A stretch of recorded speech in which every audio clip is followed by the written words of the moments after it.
Welcome to another Beat Poverty story from Mosaic Ministries.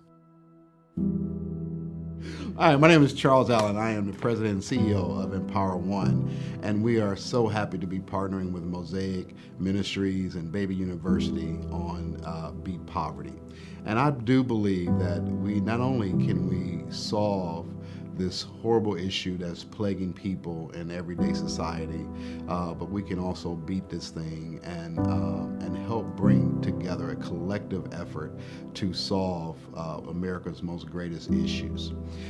Since the time of the war on poverty, we've spent billions and trillions of dollars to fight it, and yet we've also been in a place where it seemed like poverty is increasing, crime increasing. And all these things are systemic and rooted issues which require layers and layers of effort in order to do what we're doing here at Mosaic. And so, as you know, there's a pipeline that is moving through South Toledo and hopefully will be in every urban core across our country, bringing people together from all socioeconomic backgrounds, all cultural backgrounds, one collective effort. It was efforts like this that I wish I had when I was in poverty. I was raised by my great-grandparents. My parents was around, they just didn't live a life that was conducive to have a child at the time. You know, they were young parents trying to figure life out, and so my great-grandparents actually helped them out and gave them space, time, and in order to get their life in order. I didn't understand the economics of life, and so I started off and at 17 repeated some of the same behaviors that my parents had because I found myself a 17-year-old father of two.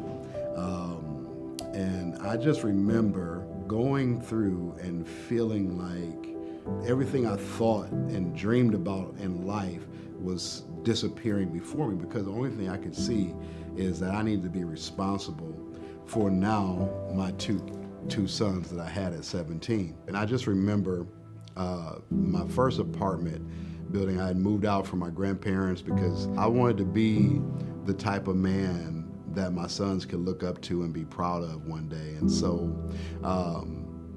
when I think about that moment of moving into this apartment building, in this particular place, it was roach infested, mice infested, crack infested. There was a bullet hole actually right above the door that actually came into our apartment where the landlord was actually shooting at one of the tenants. This dream of saying, man, I want to be there to protect my kids, and I wanted to be different. I wanted to be there in their life, was fading. And it was a few people along the way.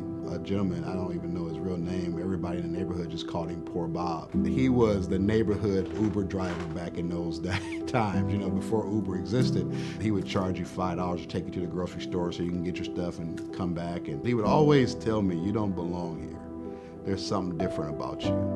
And as much as I wanted to believe poor Bob at that time, I couldn't see it because every month I was running out of food. We were on food stamps, and I was finding myself in and out of jobs, because I had dropped out of high school and trying to figure life out. And every move that it seemed like I made to try to put them in a better situation, it seemed like it got worse. It was really my pastor at the time that really just kind of took me aside and helped me figure some things out about life and as we say, come out the tyranny of the moment, because I was surviving, but I wasn't overcoming poverty. A lot of people say, well, education is the key to more economics, and economics is the key to come out of poverty. But when we understand poverty affects more than just economics. Somebody can hit the lotto and you can give them millions of dollars, and in 5 years they're broke because it's not about having money and having means that alleviate and help people overcome poverty, but it's also teaching them what to do with those means and resources. And so I had to learn how to live successfully within the means that I had. We have to understand that poverty is first and foremost poverty of spirit.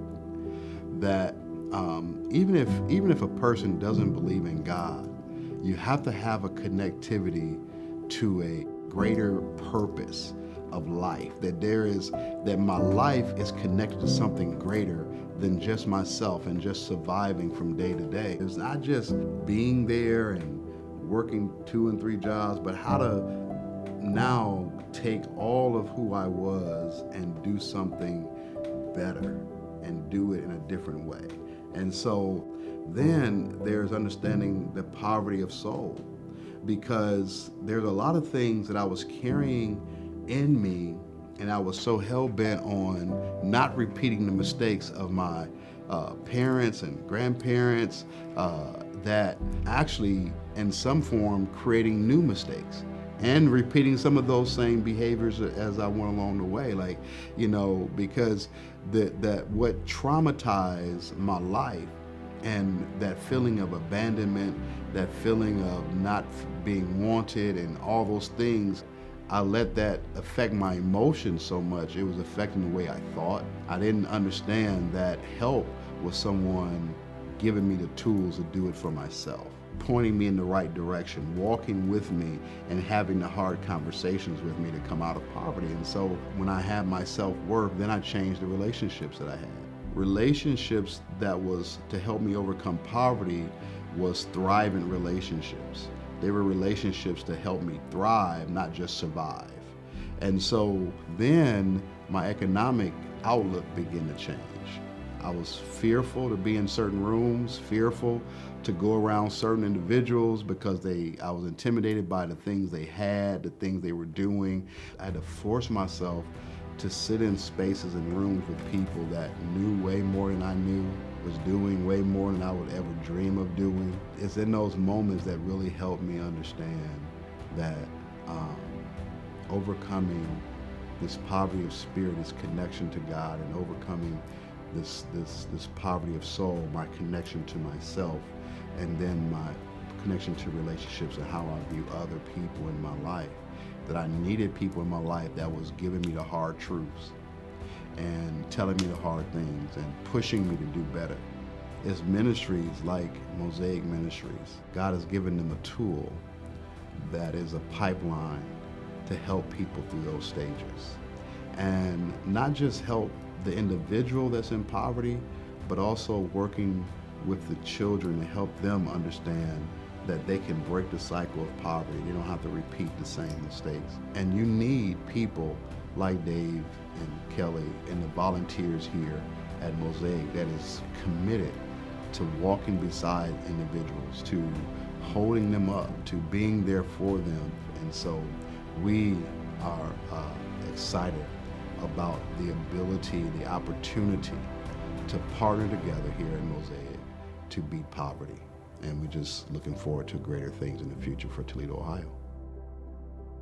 If you are moved by the story and want to help beat poverty, you can either donate directly or offer to volunteer at our website, www.beatpovertytoledo.com. Also, we would greatly appreciate if you would follow us and subscribe to our Facebook and YouTube channel by searching for Mosaic Ministries of South Toledo.